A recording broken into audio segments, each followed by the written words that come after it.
Hello दोस्तों, कैसे हो आप सब। दोस्तों मेरा नाम राज है और आज के एक और नए एक्सप्लेनेशन सीरीज में आपका स्वागत है। दोस्तों आज मैं एक्सप्लेन करने जा रहा हूं 2016 में रिलीज हुई वेब सीरीज स्ट्रेंजर थिंग्स के फर्स्ट सीजन को, जिसके टोटल 8 पार्ट्स हैं। तो दोस्तों इस सीरीज को मैं शॉर्ट्स में एक्सप्लेन करने जा रहा हूँ, जिससे आपको समझने में आसानी हो। तो अगर एक्सप्लेनेशन पसंद आए तो वीडियो को लाइक जरूर करना और चैनल पर नए हो तो उसे सब्सक्राइब भी जरूर कर देना, ताकि इसके आगे के सीजन आपसे मिस ना हो, क्योंकि इस सीरीज के टोटल 4 सीजन हैं और वो सारे सीजन भी मैं जल्द ही अपलोड कर दूंगा। So without wasting time, it's show time.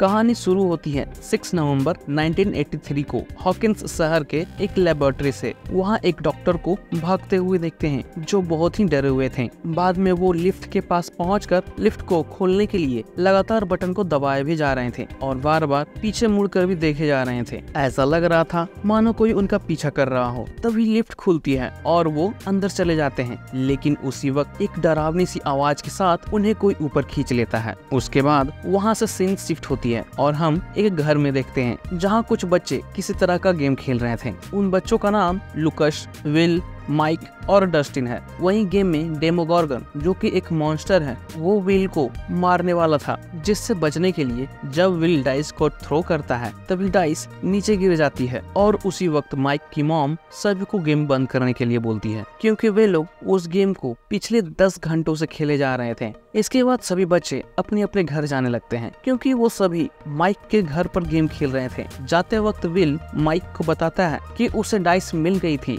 जिसमें उसे नंबर 7 आया था। इसका मतलब था गेम में विल डेमोगोर्गन से मारा गया था। रास्ते में जाते वक्त लुकस अपने घर की ओर चला जाता है, जिसके बाद अब डस्टिन विल को रेस लगाने के लिए बोलता है। ये सुनते ही विल रेस शुरू कर देता है और डस्टिन से बहुत ही आगे निकलकर किसी रेस्ट्रिक्टेड एरिया में पहुंच जाता है। लेकिन इतने में विल को सामने कोई दिख जाता है, जिससे वो घबरा कर गिर जाता है और साइकिल को वहीं पर छोड़कर घर भाग जाता है। इतने में वो चीज विल का पीछा करते हुए विल के घर तक भी आ जाती है। इसलिए अब विल भी पीछे के दरवाजे से भागता हुआ एक वुडन हाउस में चला जाता है और अपनी गन में गोलियां भरकर दरवाजे पर खड़ा हो जाता है। लेकिन कोई चीज पीछे से आ जाती है और अगले ही सीन में विल वहां से गायब हो जाता है। अगले दिन जॉयस बायर को देखते हैं, जो विल की मॉम थी। वो ऑफिस जाते वक्त विल को खोजने लगती है, पर जोनाथन वायर, जो विल का बड़ा भाई था, उसे लग रहा था विल सो रहा होगा, क्योंकि वो भी रात में घर पर नहीं था। बाद में जब जॉयस चेक करती है तो कमरे में कोई नहीं था। इसलिए जॉयस जोनाथन पर गुस्सा करने लगती है, क्योंकि उन लोगों ने डिसाइड किया था कि रात में घर पर कोई एक जरूर होगा विल की देखभाल करने के लिए। तभी जोनाथन को ध्यान आता है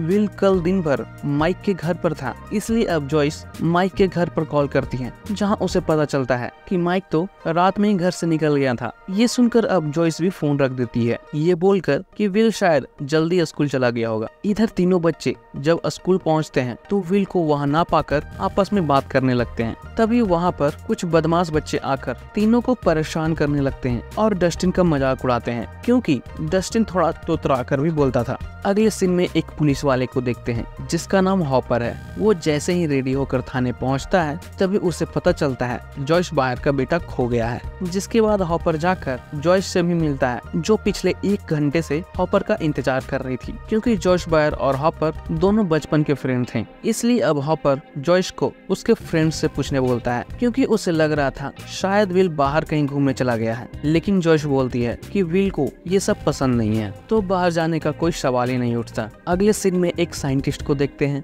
जिसका नाम डॉक्टर बैनर है। वो उसी लेबोरेटरी में जाते हैं जिसे हमने स्टार्टिंग में देखा था। लेबोरेटरी जाकर वो साइंटिस्ट एक स्पेशल सूट पहनता है ताकि उसे कोई इन्फेक्शन ना हो। इसके बाद वो एक इन्फेक्टेड एरिया में जाता है, जहाँ एक दीवार में किसी तरह का होल खुला हुआ था और अजीब अजीब सी आवाजें भी आ रही थी। इसके बाद ही पता चलता है लेबोरेटरी से कोई लड़की भी भाग गई है और तभी हम उस लड़की को भी देखते हैं, जो भूखी होने के कारण एक रेस्टोरेंट के अंदर जाकर वहाँ रखी हुई कुकीज को खाने लगती है। लेकिन उस रेस्टोरेंट का आदमी उसे पकड़ लेता है। अगले सीन में हम एक साइंटिस्ट टीचर को देखते हैं, जो बच्चों की क्लास ले रहे थे, पर उनकी क्लास में कोई इंटरेस्टेड नहीं था। लेकिन ये तीनों बच्चे माइक, डस्टिन और लुकस उस टीचर के फेवरेट थे, जिनका नाम मिस्टर क्लार्क था। इसलिए वो तीनों को एक जगह पर ले जाकर अपना रेडियो डिवाइस भी दिखाते हैं, जिससे वो दूर तक किसी से भी बातें कर सकते थे। तभी वहाँ पर स्कूल के प्रिंसिपल हॉपर के साथ आते हैं, उन तीनों बच्चों को खोजते हुए। बाद में हॉपर भी तीनों से विल के बारे में पूछता है, इसलिए बच्चे भी सारी बात बताने के बाद साथ चलकर उस जगह को दिखाने भी बोलते हैं जहाँ विल खो गया था, लेकिन हॉपर मना कर देता है और स्कूल के बाद सभी को सीधा घर जाने बोलता है। दूसरी तरफ उस लड़की को भी देखते हैं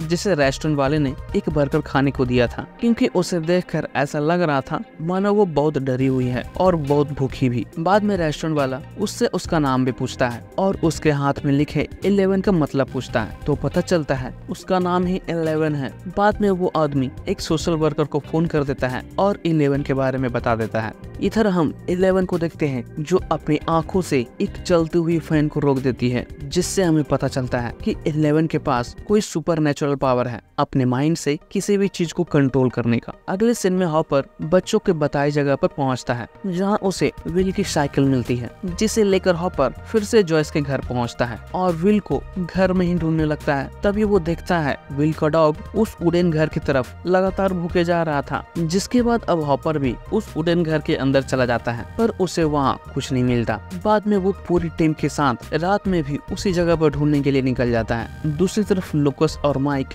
गेम के बारे में बात कर रहे थे। तभी माइक बताता है कि विल अपने आप को प्रोटेक्ट कर सकता था, पर दोस्तों के लिए उसने अपनी जान खतरे में डाल दी। ये सुनकर अब सभी बच्चे 10 मिनट में उसी जंगल में मिलने का डिसाइड करते हैं। इधर अब 11 भी उस रेस्टोरेंट वाले पर भरोसा करने लगी थी। तभी वहाँ पर सोशल सर्विस वाले भी आ जाते हैं और 11 के बारे में पूछने लगते हैं, लेकिन वो आदमी बोलता है आपकी तो फोन पर कुछ अलग ही आवाज थी और उसे अंदर ले आता है। लेकिन तभी वो लेडीज अपना गन निकालकर उस आदमी को शूट कर देती है। बाद में वहाँ पर वो साइंटिस्ट भी आ जाता है। ये देखकर अब 11 भी पीछे के दरवाजे से उसके 2 आदमियों को मारकर भाग जाती है। बाद में बच्चे भी बिल को ढूंढते हुए उसी जंगल में चले जाते हैं, जहाँ जाते ही जोरों से बारिश होने लगती है। लेकिन तभी वहाँ पर उन्हें कोई आवाज सुनाई देती है। जब वो तीनों पीछे मुड़कर देखते हैं तो वहाँ पर 11 होती है। दूसरी तरफ जॉयस और जॉनथन जब आपस में बातें कर रहे थे, तभी उनकी टेलीफोन की घंटी बजती है। जब जॉयस उससे उठाती है तो सामने फोन पर कोई नहीं था, लेकिन कुछ देर बाद जॉयस को महसूस होता है कि सामने फोन पर विल है और वो बहुत ही डरा हुआ है। लेकिन इतने में ही जोर की आवाज के साथ लाइन भी कट हो जाती है।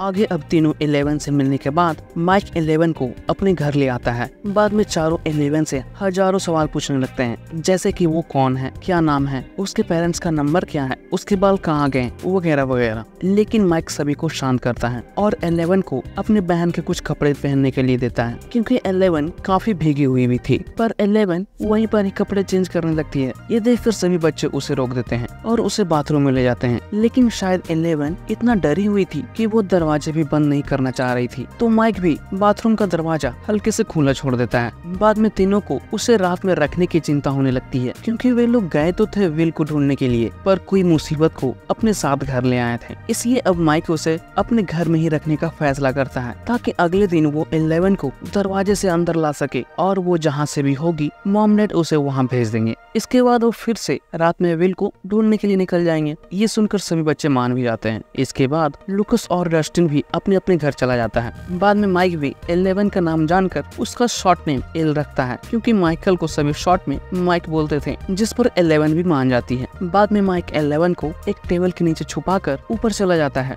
अगले दिन जॉयस को देखते हैं, जो बहुत ही परेशान थी। तभी हॉपर भी वहाँ आकर फोन को देखता है, जो विल से बात करने के दौरान शॉर्ट सर्किट से जल गया था। लेकिन हॉपर को अब भी जॉयस की बातों पर विश्वास नहीं हो रहा था, इसलिए वो जॉयस से उसके एक्स हस्बैंड से पूछने बोलती है, जिसका नाम लॉनी था। जिस पर जॉयस भी बोलती है उसने कॉल लगाया था पर बात नहीं हो पाई है। ये सुनकर अब हॉपर भी लॉनी के पास जाने लगता है। थोड़ी देर बाद जॉयस एक शॉप में जाकर वहाँ से एक फोन और कुछ पैसे भी एडवांस मांगती है, क्योंकि जॉयस उसे शॉप में काम भी करती थी। दूसरी तरफ जब जॉयस घर में नहीं थी, तभी जॉयस के घर के बाहर कुछ साइंटिस्ट छानबीन करने के लिए आते हैं और जहाँ पर विल गायब हुआ था वहाँ पर कुछ अजीब से दिखने वाली चीज को भी देखते हैं। बाद में जॉयस भी घर आकर अपने नए टेलीफोन कनेक्शन को जोड़कर वो फोन आने का इंतजार करने लगती है। अगले सीन में माइक की सिस्टर नैन्सी को देखते हैं। जब नैन्सी स्कूल आती है तभी स्टीव जो उसका बॉयफ्रेंड था वो नैन्सी को अपने घर पर आने बोलता है, क्योंकि स्टीव के मॉम डैड बाहर गए थे और स्टीव घर पर अकेला था,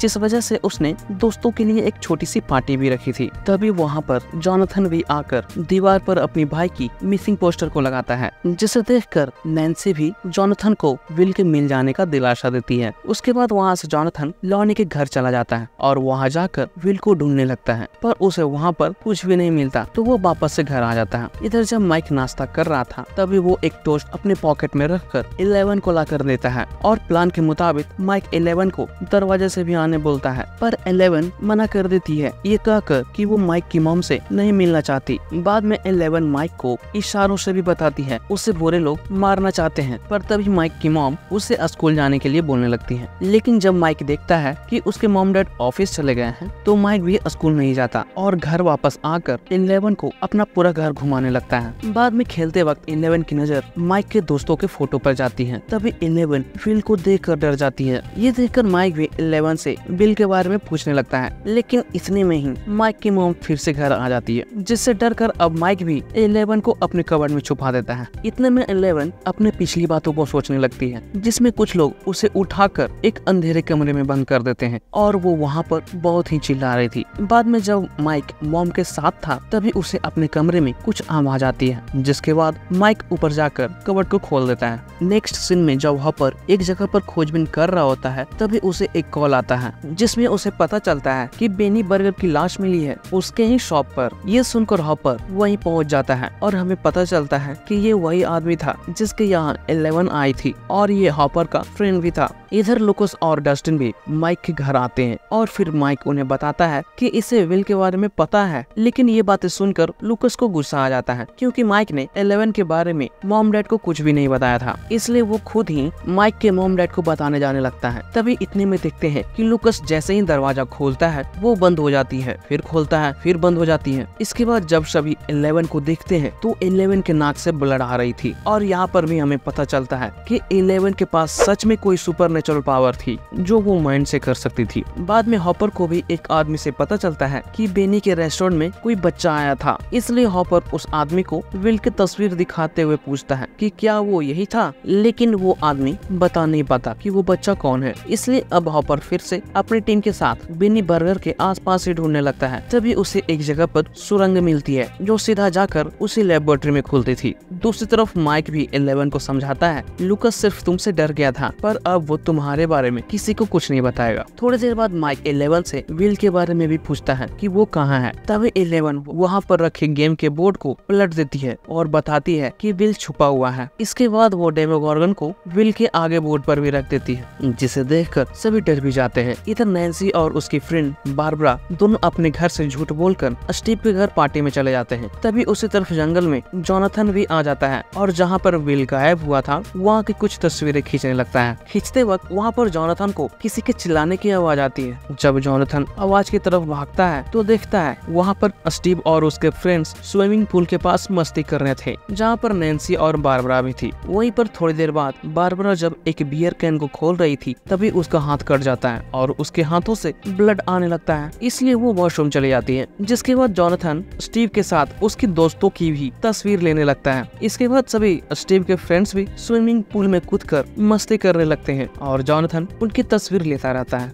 इधर जब जॉयस रात में फोन आने का इंतजार करते हुए सो जाती है तभी फिर से फोन की घंटी बजती है। जब जॉयस फोन उठाती है तो इस बार भी विल ही था जो जॉयस को बचाने के लिए बोल रहा था, लेकिन तभी फिर से फोन में शॉर्ट सर्किट हो जाता है और दोबारा फोन खराब हो जाता है। इसके बाद जॉयस देखती है कि घर में ही लाइट्स ऑन ऑफ होने लगती है। इसके बाद अचानक से विल के कमरे में रखा रेडियो बजने लगता है। जब जॉयस विल के कमरे में जाती है तभी अचानक से उस रूम की दीवार से कोई निकलने लगता है। ये देखकर जॉयस भी डर जाती है और बाहर जाकर गाड़ी में बैठकर जाने लगती है। तभी जॉयस देखती है कि रूम में फिर से लाइट्स आ चुके हैं और वो गाने भी बजने लगे थे। ये देखकर अब जॉयस फिर से अंदर चली जाती है। दूसरी तरफ जब सभी पूल से बाहर निकलते हैं तो स्टीव नैन्सी को अपने कपड़े देने के लिए ऊपर चला जाता है, तो साथ में नैन्सी भी चली जाती है। पर जाने से पहले बारबरा नैन्सी को रोकती है, लेकिन लेकिन इस बार नैन्सी उसे घर चले जाने के लिए बोलने लगती है। तो बारबरा भी बाहर आकर पूल के पास बैठ जाती है। जिसके बाद अब जोनाथन बाहर से स्टीव और नैन्सी की भी कुछ तस्वीरें ले लेता है और बार में बैठी हुई बारबरा की भी। लेकिन तभी बारबरा के कटे हुए हाथ से एक बूंद ब्लड पूल में गिर जाती है। जिसके बाद अचानक से वहाँ पर कुछ हलचल होती है और फिर बारबरा भी वहाँ से गायब हो जाती है। पर जोनाथन उस वक्त कुछ नहीं देख पाता क्योंकि वो कैमरे की तरफ देख रहा था। लेकिन जब वो बारबरा की तरफ देखता है तो वहाँ पर कोई नहीं था। जिसके बाद अब जोनाथन भी वहाँ पर ज्यादा दिमाग नहीं लगाता और वहाँ से चला जाता है। इधर बारबरा के स्विमिंग पूल से गायब होने के बाद वो किसी डरावनी जगह पर पहुंच जाती है। तभी वहाँ एक क्रिएचर आता है जिसे देखते ही बारबरा डर जाती है और वहाँ से भागने लगती है। भागते हुए बारबरा एक स्विमिंग पूल के रॉड को पकड़कर ऊपर आती है, पर फिर से कोई उसे नीचे खींच लेता है। दूसरी तरफ जब स्टीव और नैन्सी थक जाते हैं तो अब नैन्सी घर जाने लगती है। लेकिन नीचे आकर जब वो बारबरा को ढूंढती है तो वहाँ कोई नहीं था, इसलिए नैन्सी घर चली जाती है। अगले दिन जब जोनाथन सो रहा था तभी जॉयस लैंप की ओर देखकर बातें कर रही थी क्योंकि उसे लगता था कि विल वहीं पर है और बल्ब के जरिए उसे कुछ बताने की कोशिश कर रहा है। लेकिन जोनाथन उस पर विश्वास नहीं करता, इसलिए जॉयस विल से ही कोई साइन देने बोलती है जिससे वो जोनाथन को यकीन दिला सके। तभी वहीं पर लगा हुआ बल्ब हल्का सा जल जाता है। लेकिन जोनाथन फिर भी विश्वास नहीं करता क्योंकि उसे लग रहा था कि ये इलेक्ट्रिसिटी की प्रॉब्लम थी। इसके बाद जोनाथन मॉम को थोड़ा सो जाने के लिए बोलता है और खुद नाश्ता रेडी करने के लिए चला जाता है। दूसरी तरफ सभी बच्चे भी विल को ढूंढने के लिए स्कूल के बाद कहीं जाने की तैयारी करते हैं, जिसके लिए लुकस और डस्टिन कुछ सामान भी लाए थे उस डेमागोर्गन को मारने के लिए, जैसे कि गुलेल और कुछ पत्थर वगैरह। वहीं जाते जाते माइक 11 से ठीक 3:15 में घर से बाहर आने बोलता है। बाद में सभी के जाने के बाद 11 माइक के घर में ही अकेली घूमने लगती है और थोड़ी देर बाद टीवी ऑन कर देखने लगती है। लेकिन जैसे ही उसे एड में एक केन दिखता है उसे पुरानी बातें याद आने लगती है, जहाँ एक साइंटिस्ट 11 से कुछ टेस्ट करा रहा होता है, जैसे कि उसके दिमाग से केन को उठाने का, पर शायद ऐसा नहीं होता और केन पिचक जाता है। अगले दिन जब नैन्सी स्कूल आती है तो वो क्लासरूम में बारबरा को ढूंढने लगती है, पर बारबरा वहाँ भी नहीं थी। इसलिए अब नैन्सी बारबरा के घर पर फोन करती है, जहाँ उसे पता चलता है कि वो तो कल रात से ही घर नहीं आई थी क्योंकि वो नैन्सी के साथ ही रात में पढ़ाई करने वाली थी। ये सुनकर अब नैन्सी में बहाने बनाकर फोन को रख देती है। बाद में जोनाथन को देखते हैं जो क्लिक किए हुए सारे फोटोज को प्रिंट करता है और उसे रखने लगता है। तभी एक लड़की की नजर उन फोटोज पर पड़ जाती है, इसलिए वो जाकर स्टीव को बता देती है, जिस कारण स्टीव और उसके दोस्त मिलकर उसके बैग को छीन लेते हैं और फिर उन सभी फोटोज को फाड़ भी देते हैं। बाद में स्टीव जोनाथन का कैमरा भी तोड़ देता है। वहीं जब नैन्सी उन फटे हुए फोटोज को देखती है तो उसमें नैन्सी को बारबरा की भी फोटोज नजर आती है, इसलिए अब नैन्सी उन फोटोज को उठा लेती है और वहाँ से चली जाती है। दूसरी तरफ अब हॉपर भी छानबीन करने के लिए उस लैबोरेटरी में जाता है और सुरंग के पास लगे सीसीटीवी कैमरे को देखता है, पर उस फुटेज में उसे कुछ भी नहीं दिखता, इसलिए अब हॉपर वहाँ से जाने लगता है। तभी उसे ध्यान आता है कि जिस दिन विल गायब हुआ था उस दिन बारिश हो रही थी, पर फुटेज में उसे बारिश होते हुए नहीं दिखा था। जिसके बाद हॉपर भी समझ जाता है कि लैबोरेटरी वाले कुछ छुपा रहे हैं, इसलिए अब हॉपर एक लाइब्रेरी में जाकर लैबोरेटरी से जुड़े सारे इन्फॉर्मेशन को कलेक्ट करने लगता है। तभी उसे लैबोरेटरी के बारे में कुछ इन्फॉर्मेशन हाथ लग जाती है। इधर अब जॉयस को देखते हैं जो अपने पूरे घर में क्रिसमस लाइट को लगाने लगती है और जब लाइट्स कम पड़ जाती हैं तो वो फिर से अपने शॉप में जाकर बहुत सारी क्रिसमस लाइट को खरीद लेती है, जिसके बाद वो पूरे घर को लाइट से सजाने लगती है। लेकिन तभी वहाँ पर माइक की मॉम कैरीन आ जाती है, इसलिए अब दोनों साथ बैठकर कुछ देर बातें करने लगते हैं। लेकिन बात करने के दरमियान वहाँ पर लगी हुई क्रिसमस लाइट्स भी जलने लगती है, इसलिए अब होली जो माइक की सबसे छोटी बहन थी वो लाइट्स का पीछा करते हुए विल के रूम में भी चली जाती है। तभी फिर से वहाँ की दीवार बाहर की ओर आने लगती है, लेकिन तभी कमरे में जॉयस भी पहुँच जाती है और वहाँ से होली को हटा देती है। इसके बाद जॉयस करीन को सॉरी बोलकर अपने घर से चले जाने भी बोलती है। दूसरी तरफ फिर से 11 को देखते हैं जो बाहर आकर 3:15 बजने का इंतजार करने लगती है। इसी दरमियान उसे एक बिल्ली दिखती है, जिसे देखकर वो फिर से पिछली बातों को सोचने लगती है, जिसमें वही साइंटिस्ट एक बिल्ली को 11 के सामने रखकर कुछ एक्सपेरिमेंट कर रहा होता है। तभी वो वहाँ पर रोने लग जाती है, इसलिए कुछ लोग फिर से उसे ले जाकर उसी कमरे में बंद कर देते हैं। लेकिन इस बार वो दोनों को ही मार देते हैं, पर ऐसा करने से वो थक जाती है और उसके नाक और कान से ब्लड आने भी लगता है। बाद में जब ये साइंटिस्ट देखता है तो उसे उठाकर कहीं लेकर चला जाता है, पर इतने में ही वहाँ पर माइक भी आ जाता है और फिर 11 सपने से बाहर आ जाती है। बाद में माइक 11 को साइकिल पर बैठाकर चला जाता है। कुछ देर बाद सभी उसी जंगल में जाते हैं जहाँ विल गायब हुआ था, पर 11 सभी को विल के घर के पास ले जाती है। जाती है और बताती है कि विल यहीं छुपा हुआ है, लेकिन ये बात सुनकर उस पर कोई विश्वास नहीं करता। इतने में वहाँ पर पुलिस भी आ जाती है, जिसके बाद अब तीनों ही पुलिस के पीछे पीछे चले जाते हैं। बाद में जब सभी बच्चे पुलिस का पीछा करते हुए एक तालाब के पास जाते हैं, जहाँ पुलिस को तालाब से एक लाश मिलती है, जिसे आइडेंटिफाई किया जाता है तो पता चलता है वो विल है। वहीं पर जब बच्चे छुपकर देख रहे थे तभी उन्हें भी पता चल जाता है कि विल मर चुका है। ये सुनकर अब माइक 11 पर गुस्सा होने लगता है, क्योंकि 11 ने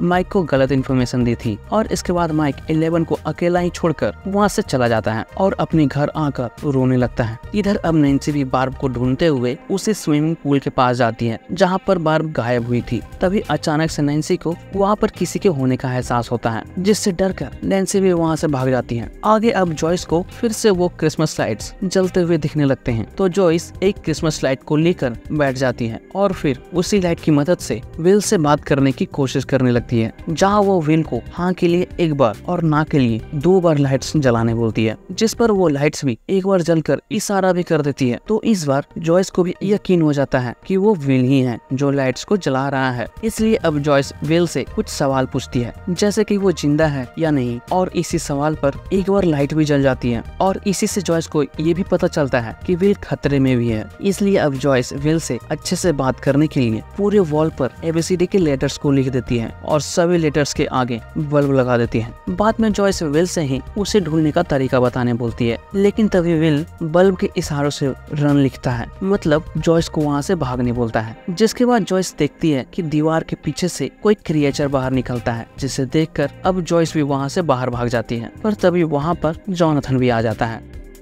बाद में पुलिस भी वहाँ आकर उस दीवार को देखती है, पर वहाँ कोई नहीं था। वहीं पर हॉपर जॉयस को विल के बॉडी के बारे में भी बताता है, पर जॉयस बोलती है वो विल नहीं है, क्योंकि उसने कुछ देर पहले ही विल से बातें की है। पर उसकी बातों पर न ही हॉपर विश्वास कर रहा था और न ही जोनाथन। इसके बाद हॉपर जॉयस को यकीन दिलाने के लिए मुर्दा घर जाकर विल की बॉडी को आइडेंटिफाई करने बोलता है और फिर हॉपर वहाँ से बाहर चला जाता है। पर जॉयस अब भी कुछ मानने को तैयार नहीं थी, इसलिए अब जॉयस भी अपने साथ एक फावड़ा लेकर बैठ जाती है, ताकि अब उसके सामने जो भी आए उसे वो वहीं पर खत्म कर देगी। पर अब वहाँ पर कोई नहीं आता। दूसरी तरफ माइक जब अपने रूम में था तो 11 भी वहाँ पर थी, इसलिए माइक उस पर गुस्सा हो रहा था, क्योंकि उसने बोला था कि माइक जिंदा है, पर ऐसा नहीं था। लेकिन तभी 11 भी अपने पावर से रेडियो पर विल की आवाज सुना देती है, जिसे सुनकर माइक भी हैरान हो जाता है और 11 से पूछने लगता है, तो पता चलता है वो विल ही था। इसलिए अगले दिन माइक मॉम से बहाना बनाकर स्कूल नहीं जाता, तो कैरन भी ज्यादा जोर नहीं देती और वहाँ से चली जाती है। जिसके बाद अब माइक भी अपने दोस्तों को फोन कर घर बुलाता है।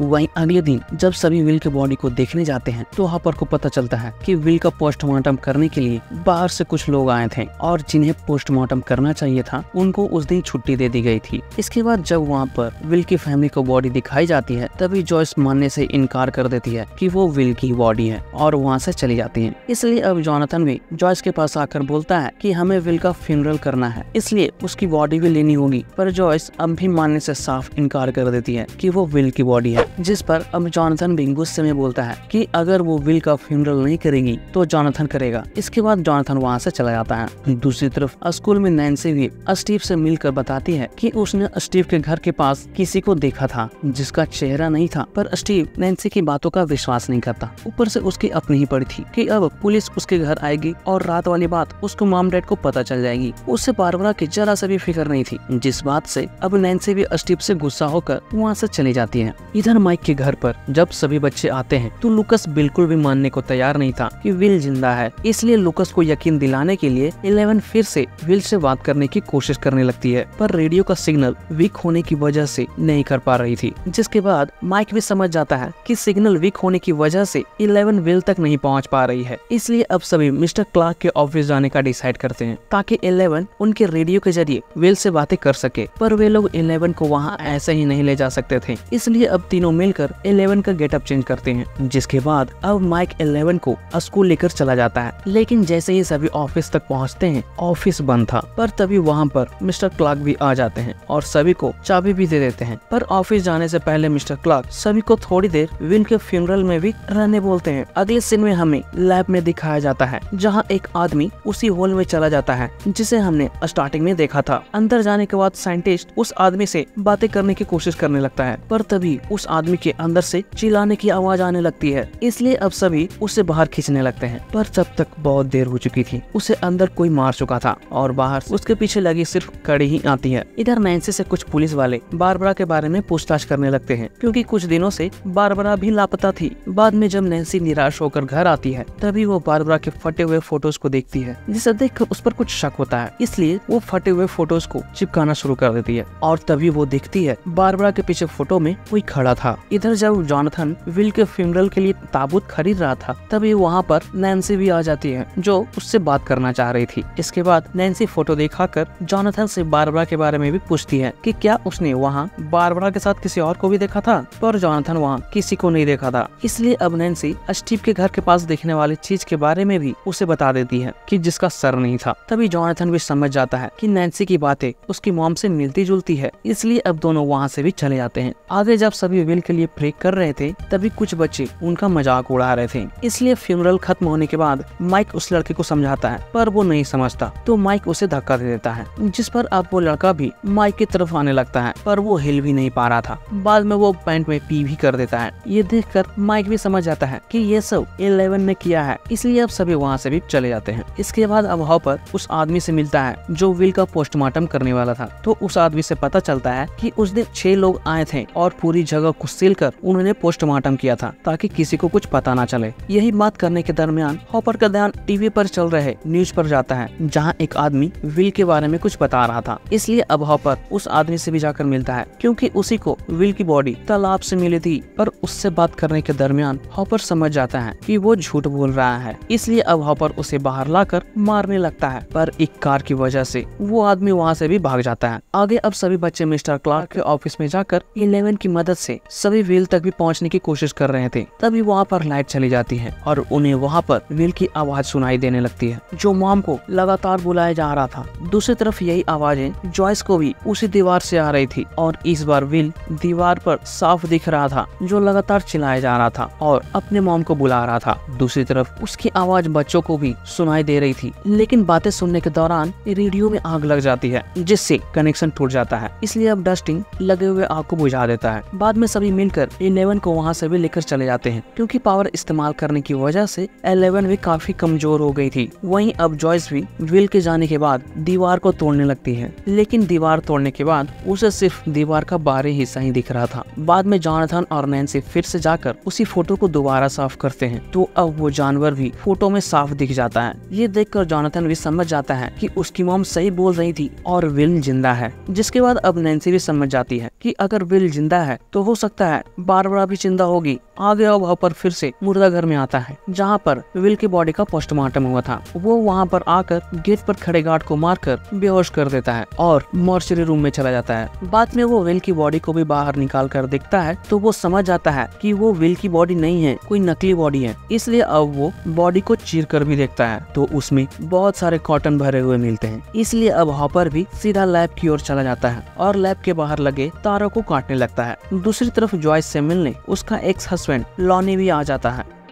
दूसरी तरफ अब हॉपर भी सभी से छुपते हुए लैब में चला जाता है। उसके बाद वो रिस्ट्रिक्टेड एरिया में भी जाने लगता है, तभी उसे कुछ लोग पकड़ लेते हैं, पर हॉपर एक को बेहोश कर दूसरे गार्ड का आईडी ले लेता है और दरवाजे को स्कैन कर अंदर चला जाता है। वहीं कुछ देर अंदर जाने के बाद हॉपर को एक कमरा भी मिलता है, जिसके अंदर देखने में लग रहा था वहाँ कोई बच्चा रह रहा था, क्योंकि दीवार पर एक पेंटिंग भी बनी हुई थी। पेंटिंग को देखकर फिर से हॉपर विन को ढूंढने लगता है। बाद में वहाँ पर कुछ लोग और आने लगते हैं, इसलिए अब हॉपर एक लिफ्ट से नीचे चला जाता है। बाद में जब हॉपर बाहर आता है तो वो जगह बिल्कुल ही अलग दिख रही थी। कुछ देर आगे जाने के बाद हॉपर को वो गेट भी दिख जाती है, जो उल्टी दुनिया में जाने का रास्ता था। तभी वहाँ पर कोई आ जाता है और हॉपर को इंजेक्शन देकर बेहोश कर देता है। दूसरी तरफ अब लॉनी जॉयस को समझाने की कोशिश करता है कि विल अब जा चुका है, इसलिए अब लॉनी विल को भूल जाने भी बोलता है, पर ये बात जॉयस मानने से इनकार कर देती है। ऊपर से वो पछतावा भी करने लगती है कि उसे दीवार को नहीं तोड़ना चाहिए था। क्योंकि अब वो विल को महसूस भी नहीं कर पा रही थी। वहीं दूसरी तरफ अब बच्चे भी उन बातों को डिकोड करने लगते हैं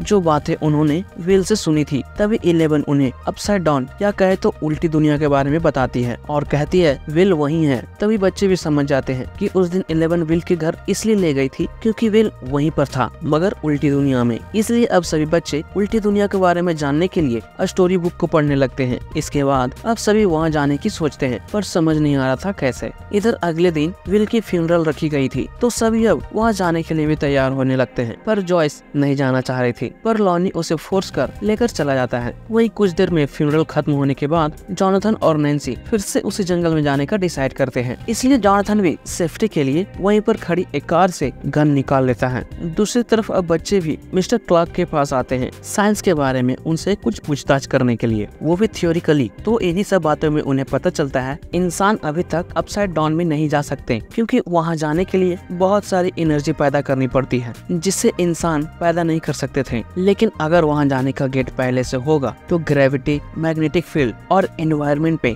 अड़चने आ सकती थी। ये सभी बातें जानने के बाद जब बच्चे घर आते हैं तो लूकस सभी का कंपास चेक करता है, तो सभी के कंपास भी गलत नॉर्थ की तरफ इशारा कर रहे थे और ये तभी हो सकता था जब उस दिशा में मैग्नेटिक फील्ड ज्यादा हो। इसलिए अब सभी समझ जाते हैं कि अगर वे लोग कंपास को फॉलो करें तो गेट तक भी पहुंच सकते हैं। दूसरी तरफ जब हॉपर की आंख खुलती है तो वो अपने घर में था, इसलिए अब वो अपने ही घर में कोई बग वगैरह ढूंढने लगता है, क्योंकि सभी की बातें साइंटिस्ट के लोग सुन लिया कर रहे थे। कुछ देर ढूंढने और घर में तोड़फोड़ फाड़चीड़ करने के बाद फाइनली उसे वो बग भी मिल जाता है जिसे सीलिंग पर लगाया गया था। वहीं साइंटिस्ट के लोग भी स्कूल में किए गए विल और जॉयस की बातें भी सुन लेते हैं, जिससे वो समझ जाते हैं कि 11 स्कूल में गई थी। इसलिए अब साइंटिस्ट के कुछ लोग स्कूल जाकर उस जले हुए रेडियो को आकर देखते भी हैं और वहाँ से चले जाते हैं। आगे जब लॉनी और जॉयस घर पर थे तभी जॉयस को लॉनी के पर्स से एक पैम्पलेट मिलती है, जिसे देखकर जॉयस भी समझ जाती है लॉनी विल के लिए नहीं बल्कि उसके मरने के बाद जो इंश्योरेंस के पैसे मिलने वाले थे उसके लिए आया था। इसे देखने के बाद अब जॉयस भी गुस्सा हो जाती है और लॉनी को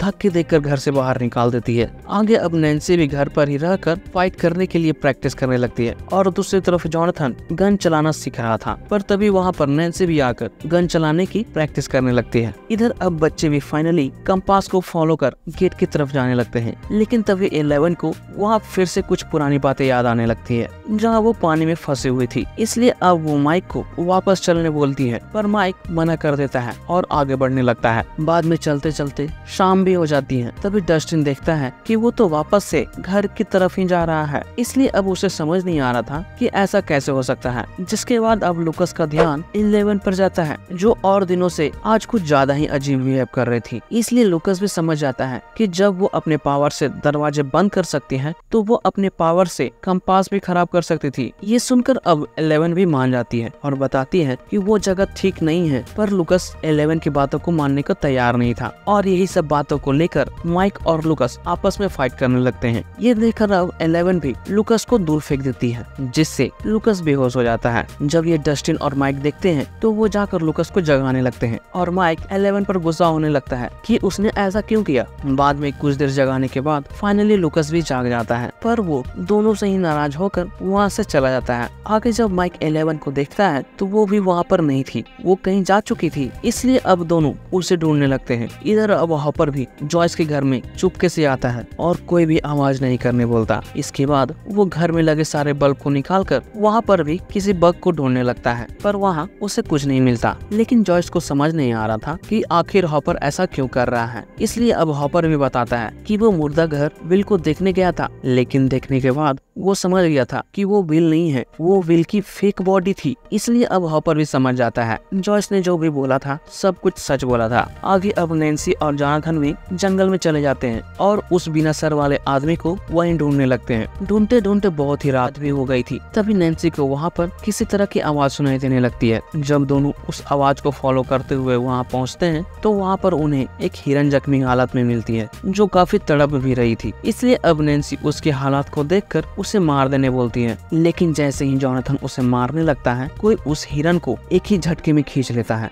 ये देखकर अब दोनों समझ नहीं पाते कि आखिर वहाँ पर हुआ क्या था। इसलिए अब दोनों खून के निशान को फॉलो करने लगते हैं। कुछ देर फॉलो करने पर वो निशान भी खत्म हो जाते हैं। इसलिए अब दोनों उस हिरन को ऐसे ही ढूंढने लगते हैं। कुछ देर ढूंढने पर नैन्सी को एक पेड़ में गुफा दिखता है जिसके अंदर वो खून के निशान भी जा रहे थे। इसलिए वो जॉनथन को बुलाने लगती है, पर जॉनथन वहाँ से काफी आगे निकल चुका था। इसलिए अब नैन्सी अकेले ही अंदर चली जाती है। अंदर जाने के बाद जब वो दूसरी तरफ निकलती है तो वो एक अलग ही जगह पर पहुंच जाती है जहां उसका टॉर्च भी खराब होने लगता है। कुछ देर आगे बढ़ने पर फाइनली नैन्सी की नजर उस क्रिएचर पर भी पड़ जाती है जो हिरन को खाने में बिजी था। ये देखकर अब नैन्सी भी पीछे जाने लगती है, लेकिन एक आवाज होने की वजह से उस क्रिएचर की नजर नैन्सी पर पड़ जाती है, जिसके बाद अब नैन्सी भी चिल्लाते हुए भागने लगती है। दूसरी तरफ जॉनथन भी नैन्सी की आवाज सुनकर पेड़ के पास आता है और नैन्सी को ढूंढने लगता है, पर जॉनथन को वहाँ पर नैन्सी तो नहीं दिखती, पर उसका बैग दिख जाता है। और तो और जॉनथन की नजर गुफा को भी नहीं देख पाती, जिसके बाद जॉनथन भी आगे बढ़ जाता है। तभी हम देखते हैं वो गुफा भी बंद होने लगती है। पर जॉनथन फिर भी नैन्सी को ढूंढ रहा था क्योंकि उसे बार बार नैन्सी के बुलाने की आवाज आ रही थी, जिसके बाद जॉनथन की भी नजर उस गुफा पर पड़ जाती है। इसलिए अब जॉनथन पार से टॉर्च जलाकर नैन्सी को बुलाने लगता है। वही नैन्सी जो क्रिएचर की वजह से एक जगह पर छुपी हुई थी, उसे भी जॉनथन की टॉर्च की लाइट दिख जाती है, जिसके बाद अब नैन्सी भी वहाँ पर जाकर बाहर निकलने लगती है। ये देखकर अब जॉनथन भी उसे बाहर खींच लेता है और फिर वो दरवाजा बंद हो जाता है। आगे अब स्टीव नैन्सी के घर जाने लगता है क्योंकि उसे लग रहा था नैन्सी आजकल कुछ ज्यादा ही अजीब बिहेव कर रही थी। इसलिए स्टीव चुपके से नैन्सी के छत पर चढ़कर उसके खिड़की से देखता है तो वो जॉनथन के साथ थी, जो उसे दिलासा दे रहा था क्योंकि नैन्सी बहुत ही डरी हुई थी। लेकिन स्टीव ये देखकर कुछ और ही समझ लेता है और वहाँ से चला जाता है। वहीं अब नैन्सी को भी बार बार जंगल की बातें याद आ रही थी, इसलिए वो जॉनथन को अपने साथ ही रहने बोलती है। लेकिन अगले दिन जब जॉनथन जागता है तो पता चलता है नैन्सी रात भर नहीं सोई थी क्योंकि अब उसे बारबरा की बहुत ही चिंता होने लगी थी। इसलिए अब वो फिर से वहाँ जाने की सोचती है, मगर इस बार तैयारी के साथ, क्योंकि नैन्सी समझ गई थी वो क्रिएचर खून को सूंघता हुआ आता है बिल्कुल शार्क की तरह। तभी तो उसने बारबरा को ले गया था क्योंकि उसकी अंगुली कटी हुई थी, वो हिरन को ले गया क्योंकि वो जख्मी थी। थोड़ी देर बाद देखते हैं जब कैरन ऊपर आती है तो नैन्सी अपने कमरे में नहीं थी। इसका मतलब वो जॉनथन के साथ चली गई थी। उसके बाद दोनों किसी आर्मी स्टोर में जाकर अजीब अजीब से दिखने वाले हथियार और कुछ बुलेट्स को खरीदते हैं। लेकिन जैसे ही दोनों बाहर आकर सामान को कार में रखते हैं तभी वहाँ पर स्टीव आकर हॉल की तरफ इशारा कर उसे कुछ बताता है। जब नैन्सी जाकर वहाँ देखती है तो स्टीव के फ्रेंड्स नैन्सी को बदनाम करने में लगे थे। इसलिए अब नैन्सी स्टीव के पास जाकर गुस्सा करने लगती है। पर जब जॉनथन उसे आकर ले जाने लगता है तो स्टीव जॉनथन और उसके फैमिली के बारे में बोलने लगता है, जिसे सुनकर अब जॉनथन और स्टीव के बीच फाइट शुरू हो जाती है। कुछ देर फाइट करने के बाद पुलिस भी वहाँ पहुँच जाती है, लेकिन जॉनथन नहीं सुनता। इसलिए पुलिस जॉनथन को गिरफ्तार कर लेती है, पर स्टीव और उसके दोस्त भागने में कामयाब हो जाते हैं। दूसरी तरफ वहाँ पर जॉयस को उस जगह के बारे में भी बताता है जहाँ वो गया था और पेंटिंग के बारे में भी। पर ये सुनकर जॉयस का कहना था कि वो विल नहीं है क्योंकि विल अच्छी पेंटिंग बना लेता था, पर हॉपर के अनुसार वो पेंटिंग वैसी नहीं थी। जिसके बाद हॉपर को एक न्यूज पर ध्यान जाता है जिसमें एक लेडी जिसका नाम टेरी था कई दिनों से अपनी बेटी को ढूंढ रही थी जिसका नाम जेन था, लेकिन टेरी को उसका झूठा केस बनाकर बंद कर दिया गया था। ये देखकर हॉपर भी समझ जाता है जिसे वो इतने दिनों से विल समझकर ढूंढ रहा था वो कोई और बच्चा था। इसलिए अब हॉपर टेरी का एड्रेस निकलवा कर वहाँ जाने लगता है। बाद में जब दोनों वहाँ पहुँचते हैं तो उन्हें टेरी की बहन से पता चलता है कि वो पिछले 5 सालों से ऐसे ही बेजान पड़ी हुई है, जैसे एक जिंदा लाश की तरह। थोड़ी देर बाद दोनों को ये भी पता चलता है कि टेरी कॉलेज समय में किसी एक्सपेरिमेंट का हिस्सा थी जिसमें वे लोग टेरी को बहुत सारी दवाइयाँ और स्ट्रॉन्ग ड्रग्स के डोज देकर उसे आइसोलेशन टैंक में डाल देते थे जिसमें नमक का पानी होता था। इससे वो किसी और दुनिया में चली जाती थी, लेकिन उसे पता नहीं था कि उस दरमियान वो प्रेग्नेंट हो चुकी थी और इसी वजह से टेरी का 7वें महीने में ही मिसकैरेज हो गया था। पर टेरी को लगता था कि उसकी बेटी जेन अभी भी जिंदा है और उसमें दिमाग से कंट्रोल करने वाली पावर्स भी है। लेकिन ये सब टेरी के दिमाग का सिर्फ एक वहम था क्योंकि डॉक्टर्स और नर्स का भी यही कहना था कि टेरी का मिसकैरेज हो गया है। पर हॉपर को लग रहा था कि हो सकता है वो गवाह खरीदे भी गए होंगे। ये सभी बातें करने के बाद अब दोनों वहाँ से भी निकल जाते हैं। जिसके बाद अब जॉयस को और भी चिंता होने लगती है क्योंकि टेरी की बच्ची 12 सालों से लापता थी जो अभी तक नहीं मिली थी, तो विल का तो मिलना बहुत ही मुश्किल था। पर हॉपर को यकीन था कि विल मिल जाएगा। दोनों वहाँ बात ही कर रहे थे तभी हॉपर को पुलिस स्टेशन से फोन आता है कि जॉयस वायर का बेटा जॉनथन वायर फाइट करते हुए पकड़ा गया है। इधर अब माइक भी बहुत ही गुस्से में था। तभी उसे रियलाइज होता है कि 11 तो उन्हें बचाने के लिए कंपास की दिशा बदली थी, इसमें 11 की कोई गलती नहीं थी सिवाय लूकस के। पर डस्टिन का मानना था कि इसमें किसी की गलती नहीं थी, गलती थी तो सिर्फ माइक की, क्योंकि उसी ने लूकस से फाइट करना शुरू किया था। इसलिए अब डस्टिन टीम के रूल के हिसाब से माइक को लूकस के घर चलकर माफी मांगने भी बोलता है, नहीं तो उसे टीम से बाहर होने के लिए भी बोलने लगता है। इसलिए अब माइक लूकस के घर जाता है, लेकिन लूकस कंडीशन रखता है कि माइक 11 को भूल जाएगा तभी वो माइक से हाथ मिलाएगा। लेकिन माइक ऐसा करने से मना कर देता है, क्योंकि उनकी टीम में अब 11 भी आ चुकी थी। ये सुनकर अब लूकस अकेले ही विल को ढूंढने का डिसाइड करता है और वहाँ से पूरी तैयारी के साथ विल को ढूंढने भी निकल जाता है। इधर 11 को देखते हैं, जो फिर से पिछली बातों को याद कर जाग जाती है तो अपने आप को एक जंगल में पाती है। इसके बाद जब 11 को भूख लगती है तो वो एक स्टोर में जाकर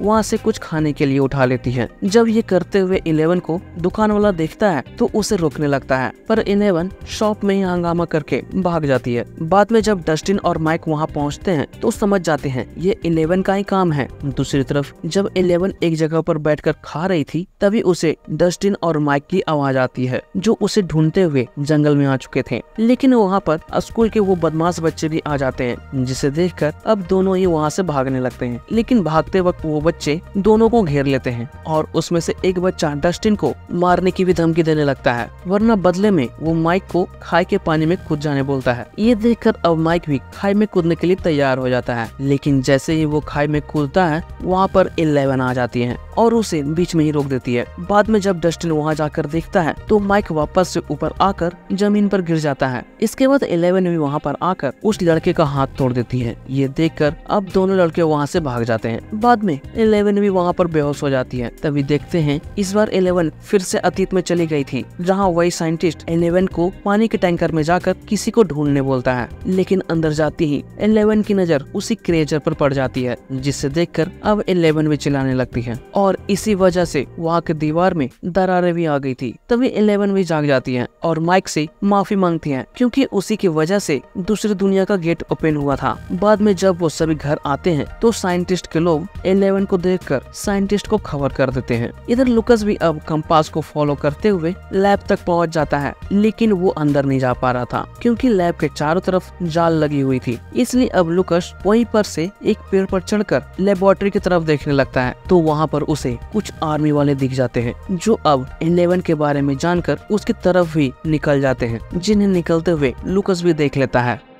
बाद में जब सभी घर में थे तभी लूकस दोनों को वॉकी टॉकी से कॉल कर सावधान करने लगता है कि बुरे लोग 11 को लेने आ रहे हैं। इसलिए अब माइक और डस्टिन ऊपर जाकर देखते हैं तो वहाँ पर साइंटिस्ट की टीम आ चुकी थी, जिसके बाद अब दोनों ही 11 को लेकर वहाँ से जाने लगते हैं। लेकिन साइंटिस्ट के लोग उन्हें देख लेते हैं और उनका पीछा करने लगते हैं। इधर माइक और डस्टिन लूकस से भी बात कर सभी एक जगह पर मिलते हैं, पर अभी भी साइंटिस्ट के लोग उनका पीछा कर रहे थे। कुछ देर आगे जाने पर सामने से भी कुछ लोग उनकी तरफ आने लगते हैं, लेकिन इस बार 11 पूरी पावर्स का इस्तेमाल कर वैन को ही हवा में उछाल देती है और साइंटिस्ट के सामने गिरा देती है, जिस कारण अब साइंटिस्ट के लोग भी वहीं पर रुक जाते हैं और 11 सभी बच्चों के साथ वहाँ से भाग जाती है। बाद में सभी बच्चे एक जगह पर आकर आपस में सॉरी भी बोलते हैं, लूकस 11 से और माइक लूकस से। दूसरी तरफ अब माइक के घर पर आकर साइंटिस्ट के लोग भी पूरे घर में छानबीन करने लगते हैं। तभी साइंटिस्ट को वो टी शर्ट भी दिख जाती है, जिसे पहनकर पहली बार 11 बर्गर वाले के पास से भागी थी। इसलिए अब वे लोग माइक के मॉम डैड को ही 11 की तस्वीर दिखाकर पूछताछ करने लगते हैं, पर उन्हें इस बारे में कोई भी जानकारी नहीं थी।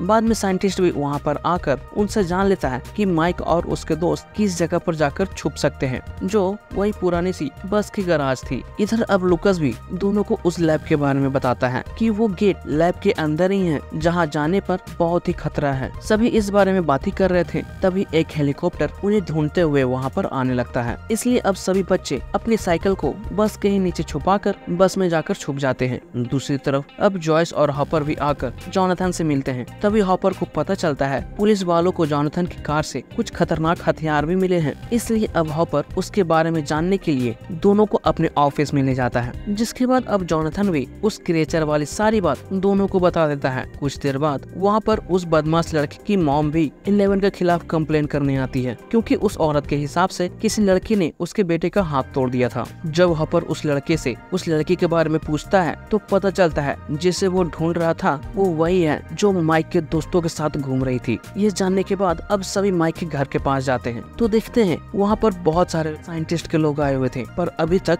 उन्हें माइक नहीं मिला था। इसलिए अब हॉपर उनसे पहले बच्चों तक पहुँचने का तरीका सभी से पूछने लगता है। तो जॉनथन भी उन्हें घर ले जाकर वॉकी टॉकी से बात करने की कोशिश करने लगता है। इधर जब बच्चे छुपे हुए थे तभी उन्हें नैन्सी का कॉल आता है, पर वे लोग रिसीव नहीं कर रहे थे क्योंकि उन्हें लग रहा था ये कोई फंसाने की साजिश हो रही थी। लेकिन कुछ देर इंतजार करने के बाद अब हॉपर उन्हें यकीन दिलाता है कि वो कहाँ है बता दे, क्योंकि हॉपर उन्हें बचा लेगा। ये बात सुनकर अब माइक भी उन्हें रिप्लाई दे देता है और अपनी लोकेशन बता देता है। इधर जब सभी बच्चे हॉपर के आने का इंतजार कर रहे थे तभी वहाँ पर साइंटिस्ट के लोग भी आ जाते हैं और साइकिल को देखकर बस के अंदर भी जाने लगते हैं। लेकिन तभी हॉपर भी वहाँ पर आकर सभी को मार देता है और बच्चों को लेकर सीधा घर आता है। बाद में अब माइक भी उस अपसाइड डाउन यानी उल्टी दुनिया के बारे में बता देता है कि विल अभी वहीं पर फंसा हुआ है जहाँ जाने का जरिया लेबोरेटरी में है। जिसके बाद अब हॉपर भी समझ गया था कि माइक उसी जगह की बात कर रहा है जिसे वो देखा था। ये सब बातें सुनकर अब नैन्सी भी 11 को बारबरा को ढूंढने बोलती है कि वो कहाँ है।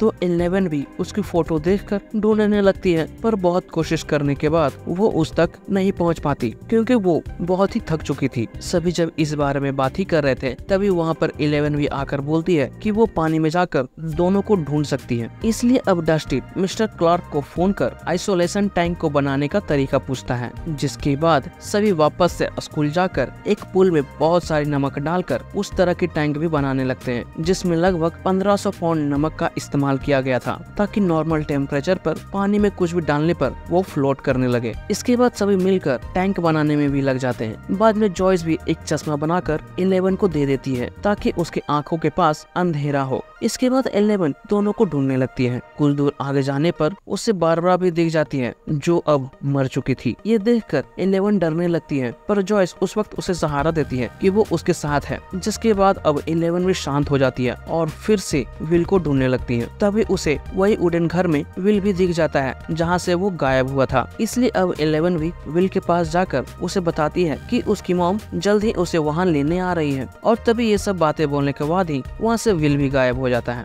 जिस कारण अब 11 डर कर जाग जाती है। इसके बाद अब जॉयस और हॉपर उस लैब में जाने के लिए निकल जाते हैं और लैब के पास पहुंचकर फिर से हॉपर तार को कट कर देता है और अंदर चला जाता है। लेकिन इस बार वो दोनों ही पकड़े जाते हैं। दूसरी तरफ अब स्टीव को भी रियलाइज होता है कि उसने नैन्सी के बारे में बिना कुछ जाने अच्छा नहीं किया और वो अपने ही फ्रेंड्स के साथ फाइट कर लेता है और फिर सबसे पहले वो जाकर जो उसके दोस्त ने लिखा था उसे मिटाने लगता है। वहीं अब नैन्सी को देखते हैं जो चुप नहीं बैठना चाह रही थी। वो अब उस क्रिएचर को मारना चाह रही थी क्योंकि जॉयस और हॉपर उससे अकेले नहीं लड़ सकते थे। जिसके बाद अब दोनों ही पुलिस स्टेशन जाकर अपने खरीदे हुए हथियार भी चुपके से ले लेते हैं। इसके आगे अब विल को देखते हैं जो अपनी जगह पर सोया हुआ था। तभी वहाँ पर वो क्रिएचर भी आकर उसे पकड़ लेता है। दूसरी तरफ अब लैब में देखते हैं जहाँ साइंटिस्ट भी आकर जॉयस से मिलता है और उसे बताता है कि अभी तक उस क्रिएचर ने 6 लोगों का शिकार किया है, पर वो क्या है उसे भी नहीं मालूम। वहीं दूसरी तरफ साइंटिस्ट के लोग हॉपर को भी टॉर्चर कर जानने लगते हैं कि वो क्या क्या जानता है। इसलिए अब हॉपर भी जो भी जानता था उन्हें बता देता है, लेकिन ये सब वो किसी को नहीं बताने का प्रॉमिस भी करता है। पर बदले में उससे और जॉयस बायर्स को अंदर जाकर विल को वापस लाने में मदद करने बोलता है। इसलिए अब साइंटिस्ट भी वहाँ आकर हॉपर से 11 के बारे में पूछते हैं। तो इस बार भी हॉपर तीनों बच्चों को कुछ ना करने की प्रॉमिस करवाता है, जिस पर भी साइंटिस्ट मान जाता है। इसके बाद दोनों को एक सूट पहनाकर अंदर भेज दिया जाता है। लेकिन तभी वो साइंटिस्ट दोनों के जाने के बाद 11 को लाने के लिए निकल जाते हैं क्योंकि उसे यकीन था जॉयस और हॉपर वापस नहीं आ पाएंगे। खैर आगे अब दोनों भी वहाँ पर आकर गेट में प्रवेश कर जाते हैं और दूसरी तरफ लैब के बाहर भी निकलकर घर की तरफ जाने लगते हैं। कुछ देर आगे जाने पर हॉपर को एक जगह पर अंडे का खोल भी मिलता है जिसमें से शायद वो क्रिएचर निकला था। तभी जॉयस देखती है जहाँ पर विल रहा करता था वो घर पूरी तरह से टूटी हुई है। इसलिए अब जॉयस को और भी डर लगने लगता है। इधर अब जॉनथन और नैन्सी भी घर आकर वहाँ पर क्रिएचर को फंसाने के लिए जाल लगाने लगते हैं और उसे मारने के लिए गन और हथियार का वह इंतजाम करने लगते हैं। बाद में सब रेडी करने के बाद दोनों अपने अपने हाथ भी कट कर वहाँ पर बहुत सारे खून गिरा देते हैं, जिसे सूंघ कर क्रिएचर वहाँ आने वाला था। लेकिन जब दोनों उसके आने का इंतजार कर रहे थे तभी वहाँ पर स्टीव भी आ जाता है जो जॉनथन से माफी मांगना चाह रहा था। बाद में वो नैन्सी का कटा हुआ हाथ देखकर अंदर भी आ जाता है, लेकिन अब दोनों ही स्टीव को वहाँ से जाने के लिए बोलने लगते हैं। पर तभी वहाँ पर लाइट्स ब्लिंक होने लगती है और छत को फाड़कर वो क्रीचर भी अंदर आ जाता है। इसलिए अब उसे फंसाने के लिए दोनों स्टीव को लेकर विल के रूम की तरफ चले जाते हैं, लेकिन थोड़ी देर बाद अब लाइट्स भी ब्लिंक करना बंद कर देती है। इसलिए अब दोनों बाहर आकर देखते हैं तो वो क्रीचर वहाँ से जा चुका था। ये सब देखकर स्टीव भी समझ नहीं पा रहा था कि आखिर हो क्या रहा है। तभी नैन्सी भी स्टीव को वहाँ से चले जाने बोलती है, क्योंकि अब वो क्रीचर दोबारा आने वाला था। तो स्टीव भी बाहर आकर जैसे ही जाने लगता है, घर के अंदर लाइट्स फिर से ब्लिंक करने लगते हैं और क्रीचर घर में आकर जोनाथन पर हमला कर देता है। वहीं जब नैन्सी उसे गोली मार रही थी तो उसे कुछ भी नहीं हो रहा था, पर तभी वहाँ पर स्टीव भी आकर एक नुकीले डंडे से क्रीचर को मारने लगता है और सिक्कल की तरफ ले जाने लगता है, जिससे वो क्रीचर भी उसमें फंस जाता है। तो इस बार जोनाथन भी आकर उसे जला देता है। इसके बाद जब उस आग को बुझाया जाता है तो वो क्रीचर जल चुका था। आगे अब उल्टी दुनिया में जॉयस और हॉपर भी अपने घर में आते हैं, जिसके कारण असली दुनिया में लाइट्स जलने लगती है। इसके बाद अब जॉयस और हॉपर भी विल को वहाँ पर ढूंढकर जाने लगते हैं। तो बाहर आकर जोनाथन भी समझ जाता है कि शायद वो उसकी मॉम थी। आगे स्कूल में जब सभी बच्चे जॉयस के आने का इंतजार कर रहे थे, तभी वहाँ पर साइंटिस्ट के लोग भी आ जाते हैं। बाद में जब ये माइक देखता है तो वो सभी को लेकर वहाँ से भागने लगता है। कुछ देर भागने पर साइंटिस्ट के लोग सभी को घेर लेते हैं, लेकिन इस बार 11 भी सभी लोगों को अपने पावर से मार देती है और खुद भी बेहोश हो जाती है। लेकिन तभी स्कूल में ही लाइट्स ब्लिंक होने लगती है और क्रीचर वहाँ पर पहुँच जाता है, क्योंकि 11 ने जिससे बीमारी थी उसके खून वहाँ पर गिरे हुए थे। ये देखकर अब साइंटिस्ट के लोग भी उस पर गोलियां चलाने लगते हैं, पर उसे कुछ भी नहीं हो रहा था। इसलिए अब बच्चे 11 को उठाकर वहाँ से ले जाते हैं। इधर अब जॉयस और हॉपर भी स्कूल के पास पहुंचकर अंदर चले जाते हैं, जहाँ उन्हें बहुत सारा खून गिरा हुआ दिखता है। कुछ देर आगे जाने पर उन्हें बारबरा भी मिल जाती है, जो अब मर चुकी थी। और वहीं कुछ दूरी पर विल भी मिल जाता है, जो बेहोश था और उसके मुंह में कुछ डाला हुआ भी था। ये देखकर अब हॉपर भी उसे खींचकर बाहर निकाल देता है, जो बिल्कुल सांप की तरह दिख रहा था। इसलिए हॉपर उसे मार देता है। दूसरी तरफ अब बच्चे भी 11 को एक जगह पर लाकर सुला देते हैं, लेकिन तभी वो क्रीचर भी सभी को मारता हुआ अंदर आ जाता है। इसलिए अब लुकस भी अपनी गुलेल और पत्थर से उसे मारने लगता है, पर उसे कुछ नहीं हो रहा था। जिसके बाद अब 11 अपनी पावर से उसे मार देती है, पर इन सब में वो खुद भी वहाँ से गायब हो जाती है। ये देखकर अब माइक 11 को ढूंढने लगता है, पर वो नहीं मिलती। दूसरी तरफ अब हॉपर भी विल को होश में लाने की कोशिश करने लगता है, पर वो होश में नहीं आ रहा था। जिसके बाद हॉपर और जॉयस के कुछ देर CPR देने के बाद फाइनली अब विल भी होश में आ जाता है।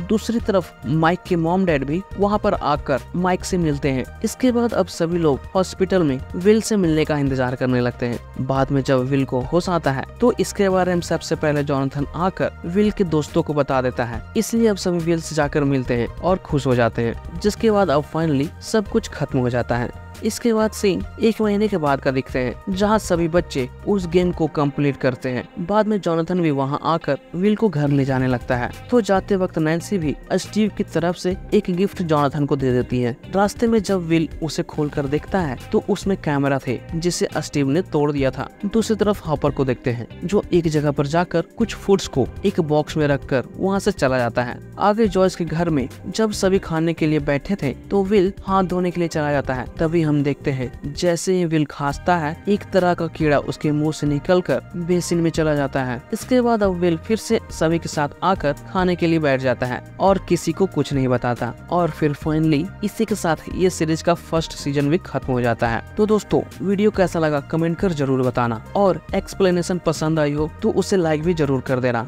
और इसके आगे के सीजन्स देखना चाहते हो तो चैनल को भी जरूर सब्सक्राइब करके रखना, क्योंकि मैं इसके आगे के सीजन्स जल्द ही अपलोड कर दूंगा। तो दोस्तों, मिलते हैं किसी नई मूवी के एक्सप्लेनेशन के साथ। जय हिंद।